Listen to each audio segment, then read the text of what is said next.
like at that time? Was it bustling? Was it? It was a bustling, gritty, wonderfully exciting place. I can't tell you what a shock it was, what a culture shock it was for us, coming from Little Britain, this little suburbia that I had lived in, the smallness of the buildings, to come to this metropolis, which was New York.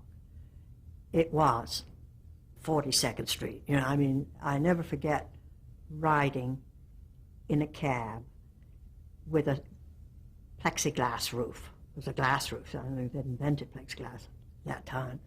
I remember lying back and going down the streets next to Rockefeller Center, which of course had just been built. It was the flagship of the New York buildings, plus the Empire State Building, the Chrysler Building. They were all there. It was the most thrilling because it was exactly the way you hoped it would be, but in life things so very seldom are.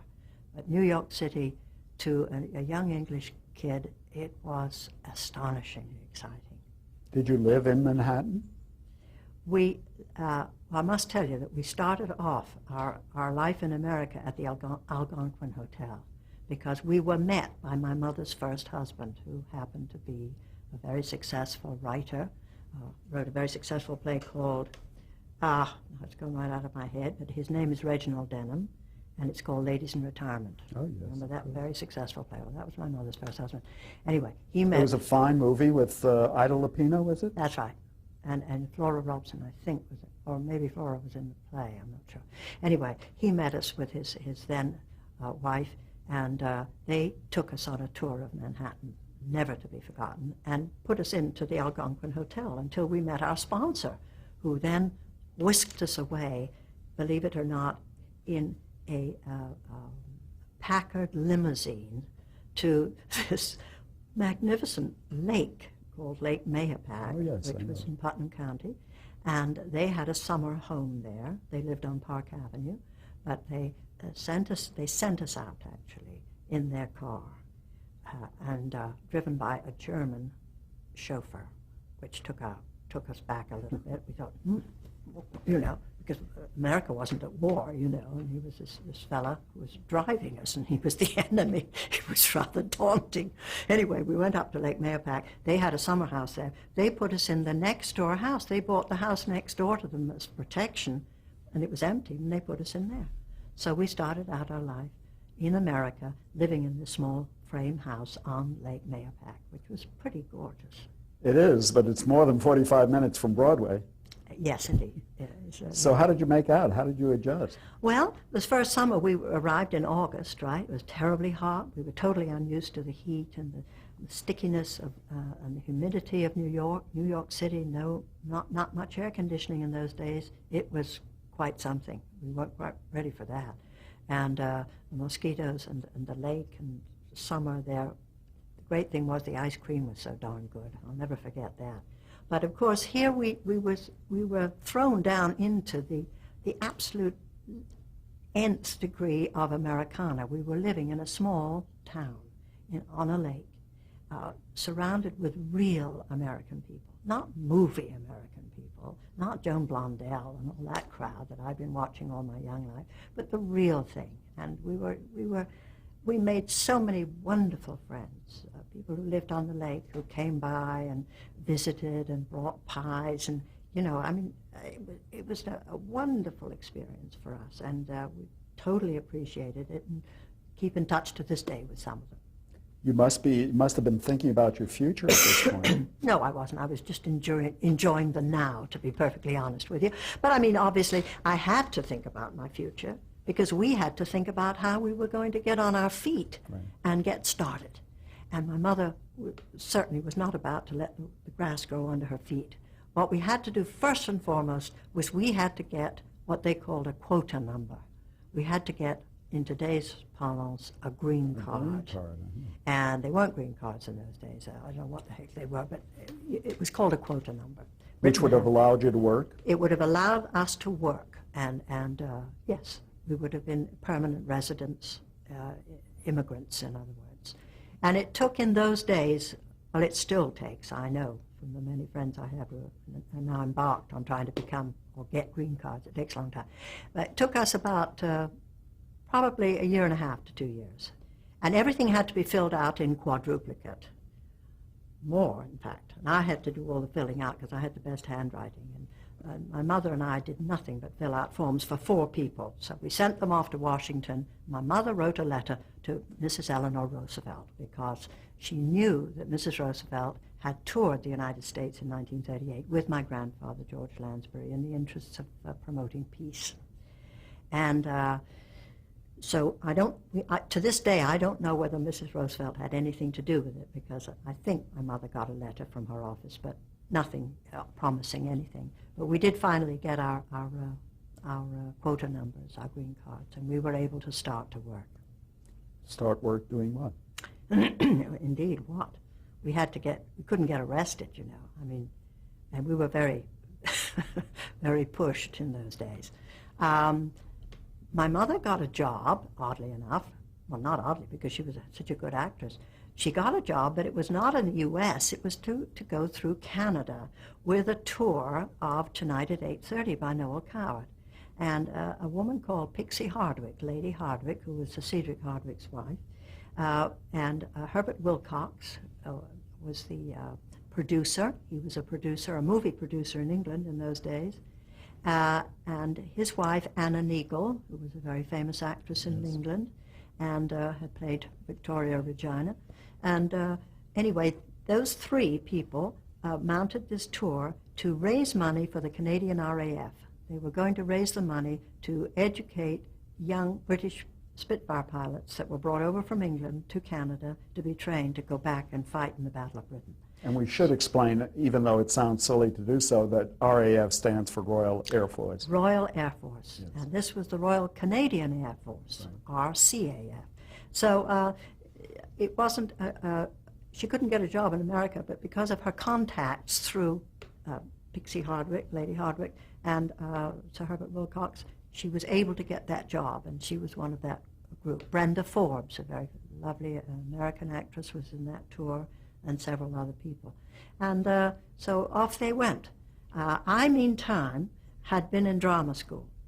I managed in 1940, in the fall of 1940, to get another scholarship.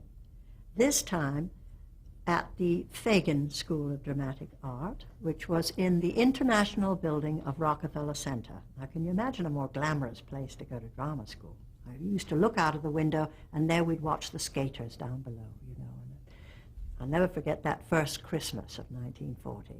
It was something else. Because America still was not at war, but the tree was up, and everything was beautiful, and it was like a dreamland, you know. All you needed was Sonia Henne. But at that time, the Battle of Britain was taking place. Exactly. Did you feel guilty about being in safe America? Well, of course. We spend our lives... we used to make up, we were only allowed to send something the size of a shoebox, so we would fill these shoe boxes with the most incredible collection of goodies, food, not nylons, but just silk stockings, and pieces of food that would travel, fruit cake, tea, which they were very short on, tinned butter, tinned bacon, things like that. We'd make up these care packages, and they really were care packages, and send them to Isolde, my sister, send them to my grandmother. Actually, my grandmother moved up to the north of Ireland, and of course they managed to do very well up there because they had plenty of butter and eggs. They never wanted for anything of that sort in Ireland during the war. But in England they did, and so our relatives, my aunts, uncles, and people of that sort all received packages from us. You must have hung on the war news every night. Oh, we did. Oh, we absolutely did. And we also joined the Red Cross. I used to go and wrap bandages. My mother went and gave recitations and gave readings to raise money for the war effort. Bundles for Britain we were involved in, collecting clothes, sending clothes to Britain for people who couldn't, who weren't making or manufacturing clothes for people only the Army at that Did time. you find Americans by and large sympathetic to your plight and to the cause of Great Britain? Enormously so. They were so warm. You just can't beat the Americans for that. They simply bent over backwards. I think in their heart of hearts they had a sense of that they should be there. They should be in it, some of them. Many of them didn't want to be, didn't want to know, very isolationist, particularly the Republicans. But as a Democrat, I can say that. However, in the main, they were extraordinarily warm-hearted and open-handed as far as we were concerned. And they gave us every opportunity, and Bundles for Britain did land office business. Thank goodness. Did you have talented classmates at drama school? Not particularly, I wouldn't have said. Interestingly enough, the students that I went to drama school with were mostly young society girls who really never really were going to go into the theater, you know what I mean? They went in it to meet people, to come to New York. They came from every state, mostly from the southern states. I won't say every state, mostly from the southern states. And some of them had very strong southern accents, which was interesting to me because I heard a lot of regional accents that I didn't realize existed, you know. So. You went to drama school in England, you went to drama school in America. How did they compare? Was one superior to the other, do you think? Or could you make a comparison? Well, I think that in England you go to drama school to go into the theater. Mainly, only the theater. That's what your eye is on, going into repertory, maybe getting a chance to come into London in a role, but it's a serious business, the theater. Whereas in New York, you have one eye on the theater, another on radio, and hopefully maybe down the road in movies, you know. So it's a much broader range of options for you as a student. You've got more things that you might go into, more chances that you might have. But so in that respect, it was much more glamorous in New York than it was in London. London was tough stuff, you know, tough training. Had television made any impression at that point? No. Had you had television in England at all? Well, obviously we had, but it was very, very early days. Television was a kind of a magic word that people talked about, but nobody ever thought that it would happen big. And certainly the war interrupted it, I think. Oh, sure. Although I do believe that in the 40s, in this country, a friend of mine, Jane Greer, the actress, told me the other day that she was in a production, a television production, I think it was 1944, and she was saying that the makeup was extraordinary because they had to wear very yellow makeup and very brown lipstick. You looked absolutely like a gargoyle. But the lights were such for the television camera and these huge boxes and everything, that the whole process was kind of daunting. What about Broadway? Did you go visit some of the shows on Broadway? I did, thanks to a wonderful woman who became a mentor to me. Through Bundles for Britain, I met this wonderful lady, Mrs. George Perkins, and she decided she would let me live with her and her family in New York City while I was at drama school during the week, and that I'd go home to Lake Mahopac on the weekend. So I lived with them in their house on East 94th Street, and she took me to the theater and enabled me to see some of the great actresses of that period on stage, which I could never have afforded to go and see. I didn't have any money at all. If I had a nickel, I took the Madison Avenue bus. If I had a dime, I took the Fifth Avenue bus because that was the fare. And if I really wanted to save money and save the nickel for a cup of coffee at lunch with my sandwich, which I had in my little bag, I walked from East 94th Street down to 50th. So who are some of these great ladies? Catherine Cornell? Catherine Cornell, Helen Hayes, Lynn Grace Fontaine? George, Lynn Fontaine. Some of the great, also went to some wonderful concerts, saw some great conductors, Toscanini, went to Carnegie Hall, and all with Mrs. Perkins. It was incredible. I'd climb into this chauffeur-driven limo with her, and off we'd go. And she was a sweet, wonderful woman of German background. She was one of the Merck family. So by this time, were you thoroughly imbued with the theater and with getting involved in it in some way? Yes, you ask me that as if, was I ambitious? Was I ambitious? I was still kind of dazzled with what was going on, and you have to remember that I was still very young. I was only 15 years old, right? And it wasn't until the second year, and I was 16 years old, that I was facing the end of my training period. In other words, I was suddenly going to be chuntered out of my warm, cozy student situation, and I also knew that I had to start thinking about trying to make some money. Sure, earn a living. Earn a living and help to support the family. Yeah.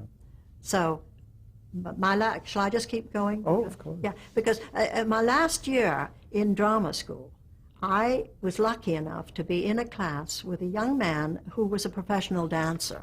His name was Arthur Bourbon, and he danced with a partner, and they would do ballroom dancing together all around New York. And he wanted to be an actor, so he enrolled in the school. And they were always happy to have guys because they never could get enough boys, you know, so they would often give scholarships to boys, not to girls, because they all had to pay. Except for me, I was very lucky. But anyway, he decided that I was really, he thought I had some sort of talent, you know. Nobody else did at that point. Well, that's not quite true. I shouldn't say that, because a lot of agents came to see us. Maynard Morris, who was with the MCA crowd, came to see me. Audrey Wood, who was an extremely distinguished agent, came to see the plays that we did in our last year. And it was during that period that I was asked to come and see those agents in their offices, because that's the way it worked in those days. You got a call to come to see an agent, and if an agent was casting a play, she would promote you if she thought you were right for a part, and that's how you got to meet a producer or the director. So I obviously was showing some talent. I was playing Lady Windermere. I was in also a play called House Party. I played a drunk in that, I think, and several plays. Excuse me, were you doing this before audiences? Small audiences, of a very small little kind of theater. It was really more like a platform with a curtain that came across, and a very shallow stage area, which was the theater for the Fagin School. And we did small productions there. But we finally, in our last months of school, we went to the Heckscher Theater, which you probably know, which is up there, 90th Street and Central Park, and Fifth Avenue, actually, way up. But anyway, this fellow, Arthur Bourbon, decided that he could teach me an act. I needed to make money. He could send me out. And he knew agents, and he'd get me a job. So by golly, he and I worked out this act, which he thought I could do. And it was all built around a song of Noel Coward's called I Went to a Marvelous Party. And within the framework of that song, he allowed me to show all of these various facets of humor, of funny voices, languages, all of the things I just did for fun, you know. I do them in the anteroom. I never did them on stage. I did them in the anteroom, you know, the way people do when you're fooling around. And and I used to do the Wagnerian singer. I did a Wagnerian singer. I did a French chanteuse. I did sort of English music hall types, all within the framework of this one song. So my act was, I opened with All the Things You Are, and then I went into this song, and then I finished with Tangerine or something, and that was my act. Well, I got to audition at Roseland, in that big building there right off Broadway, for the agents. And this one agent said, I have a fellow who's coming down from Montreal. He has a nightclub up there, and he's looking for an act. Will you come back and do it for him? Well, yes, I did. I did it for him, and I got the job. And I was 16. I said I was 19. And it was going to take place in, I think it was in June. I would go up to Montreal and for 3 weeks, and I was going to be paid $60 a week, which was a fortune. Sure. I got to tell you, $60 to me was just absolutely a fortune. I bought the first dress out of that money. I'll never forget it. Anyway, I went up there and... Excuse me, that was your first professional engagement? Yes, absolutely. That was it. And what was the name of the place? It was called the Samovar. A nightclub then? It was a nightclub, yes. It was run by a Russian emigres, a wonderful Russian woman with iron gray hair. It was all piled up on top of her head, and her son was the manager, and I almost had his name on the tip of my tongue. Well, let me tell you, my bacon was saved by the Royal Canadian RAF and the RAF, because they all came to this nightclub, and they took care of me. They absolutely looked after me. They knew damn well I was just a kid, you know. And you weren't chaperoned? I wasn't chaperoned. I slept in a double bed to save money with a Yugoslavian singer. She was a female. And we shared, you know, and there was a Spanish dancer, and there was a sword swallower. And we were the program. And we did all right. And they had this kind of wonderful kind of Russian band. What do they call them? Forget what they call those musicians. They're kind of Slavic, interesting, all kinds of different mandolins and instruments. And they played my music. And when I turned up on the first day to go run through my act, they said, well, there's your orchestrations, you know. I had the sense to say, what are you talking about, orchestra? I don't have orchestrations. I just have a piano, you know. I don't want to have an orchestra drowning me out, you know. Something said to me I must cover for the fact that I didn't have orchestrations. I could have orchestrations. I didn't have 2 cents. So anyway, I did it with a piano. And the orchestra, finally, I got to know them all, and then they all joined in, and then they accompanied me. They just, you know, they kind of did their own accompaniment to the piano. How did you feel performing before an audience? Were you ever nervous starting out? Oh, God, absolutely pie-eyed with nerves. I mean, talk about dry mouth. I mean, I had all of those things, but I really had the confidence of the old man. I don't know how I did it, and to this day, I don't know how I have done some of the things I've done. Chutzpah, that's what I've got. What about necessity? Not even necessity, really, because it all just came bubbling along, and I just did it. It was there, and I did it, you know. It was offered to me, and I did it. So if somebody says, can you do such and so, if there's a chance that you can do it, you'll say yes, right? So then you have to go ahead and do it. You can't suddenly say, I don't think I can do that after. No, forget it. Never should have said I'd do it, you know. But that never occurred to me, I must say, because I always felt that I was at the beginning of a long journey, you know, and I was going to do it. I didn't think I was very good, but at least I knew the material that I was doing was okay. I know I didn't do it well, but I got out there and just sort of did it with this curious kind of chutzpah. How long did that first engagement 3 weeks. last? 3 weeks. And then what happened?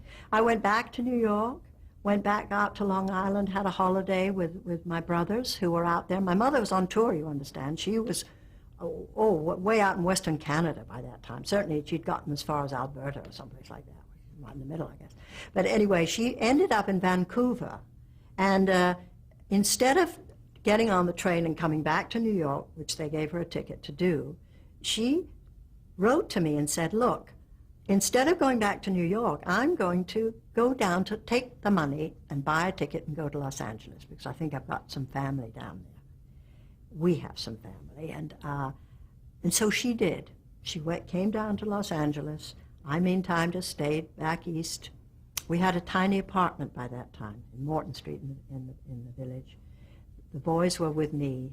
And so when I had a wire from her saying, pack up the boys, send them back to school. They had scholarships. They went to the Choate School. They were very fortunate, very lucky indeed. Yes. And I sent them back to school. She said, close up the apartment, get rid of everything. I don't know how I did it to this day. I really don't know how I did it because I was only 16. And anyway, I did. And I got on the train and I traveled out to Los Angeles. By train? On the Challenger, it was called. Yeah. Took you several days, did it? Or? It took, I think it was overnight to Chicago where you sit up. And then from Chicago to Los Angeles, you got to have a bunk and go to sleep. Yeah. And your mother met you when you... My mother met me at Union Station in Los Angeles. I never forget arriving in Los Angeles. What did Los Angeles look like? Oh, it was so hot. It was incredible, very dry, and I always remember the geraniums on the platform even in Union Station in those days. And being met by my mother and by our distant relatives, the Hughes family. And they owned a small apartment house down in the Rampart area, down off Wilshire down there. And they let us one of their one-room apartments for a very small amount of money, $28 a month, I think. And my mother and I moved in there. The boys, you understand, were still at school back east, so she and I moved into this very small apartment, and I slept in the kitchen. We had a pull-down bed in the kitchen, because it was a kind of dinette area, and there was room for a bed. And we lived, and she slept in the main room, which was also one of those pull-down beds. You know. Going through some of these hardships, living not high on the hog, must have had an impact on you. At the very least, it had to make you humble. It does, you know. It doesn't rub off easy, that kind of way of having to conduct life, but it makes you want to get out of it as quickly as possible. But it gives you a thorough grounding in values, and I'm very grateful that I had that, because I certainly never had that experience in England or in London as growing up. So as a part of my development, I think it was very helpful. Were your sights or your mother's sights set on the motion picture business like everybody else in Los Angeles? Oh, absolutely, because that was the whole buzz of the town was movies. Right. And of course, we really didn't know anybody, but it turned out that she did. She knew quite a few of the English contingent here. I must ask you to pause here, if I may.